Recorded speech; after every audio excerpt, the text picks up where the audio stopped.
Welcome. We're back again, breaking down the 2016 UP PGT economics paper. In this explainer, we are jumping right into questions 121 through 125. We're going to go through each one piece by piece to really sharpen up your exam strategy. So here's what we've got on tap. We're going to tackle 5 key questions, really getting into the why behind the right answers. And then, to wrap things up, we'll have a quick PGT challenge to see what's really sticking. Let's do this. Okay, let's get into it. You might be thinking, why are we digging up an old paper? Well, because analyzing previous year's questions is honestly one of the smartest things you can do to prepare. Look, this is not about just memorizing old answers. It's about playing detective.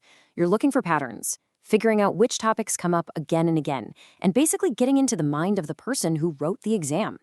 So let's put that theory into practice. All right, first question up, number 121. This one zeroes in on a major international player and its role in the whole global economic game. So, here it is. Who manages the intellectual property rights system? Your options are the IMF, the WTO, the EU, or SARC. Take a moment, lock in your answer. If you picked B, the World Trade Organization, you absolutely nailed it. But, and this is the important part, do you know why? Let's break it down. The secret sauce here is something called the TRIPS Agreement. That stands for Trade-Related Aspects of Intellectual Property Rights. You know, as trade went global, so did problems like fake products and stolen ideas. So the WTO stepped in with this agreement to make sure everyone plays by the same rules, covering everything from trademarks and copyrights to patents. Excellent. Let's keep the momentum going. Our next question is all about currency and how its value can shake up international trade. Okay, question 122 asks, what happens when a currency is overvalued? Think about it. If your currency is suddenly super strong, what does that do to the price of goods you're buying from other countries? And the correct answer is B. An overvalued currency makes imports relatively cheaper. Now let's dig into the mechanics of why that happens. This slide really says it all. When your currency is overvalued, it basically has more muscle in the global marketplace. Each rupee or dollar you have can buy more foreign stuff. So for people inside the country, imports get cheaper. The flip side, of course, is that your own country's exports become more expensive for everyone else. Okay, let's shift gears to question 123. This is one of those straightforward facts about 2 of the heaviest hitters in global finance. These are the kinds of questions that are just free points if you know them. We're talking about the International Monetary Fund and the World Bank. Where are their main offices? You've got a few pairs of cities here and one standalone option. And the correct answer is D, Washington, D.C.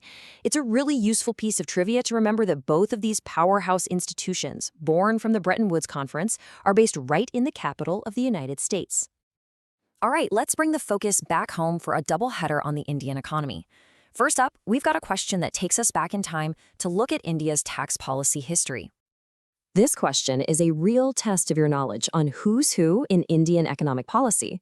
So who is the economist that pushed for an expenditure tax? Was it J.R. Hicks, A.K. Sen, N. Kaldor, or Ursula Hicks? The answer is Nicholas Kaldor, and what's so cool about this is it shows how economists from all over the world have contributed ideas to India's economic policies. Kaldor floated this idea way back in 1956. Okay, for our final question from the 2016 paper, we're focusing on a really critical institution for rural India, NABARD. So which committee gave the green light for its creation? Was it Narasimham, Sivaraman, Abhijit Sen, or Chakravarti? The correct answer here is the Sivaraman Committee. This is such a classic PGT-style question, right? You have to connect a major institution to the committee that recommended it. This is a super important area to study.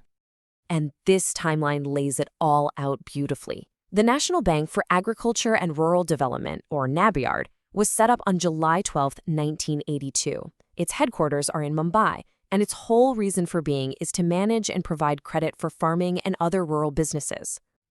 All right, we've dissected those 5 questions pretty thoroughly. Now, let's zoom out and test your broader knowledge with a quick, rapid-fire challenge round. Ready?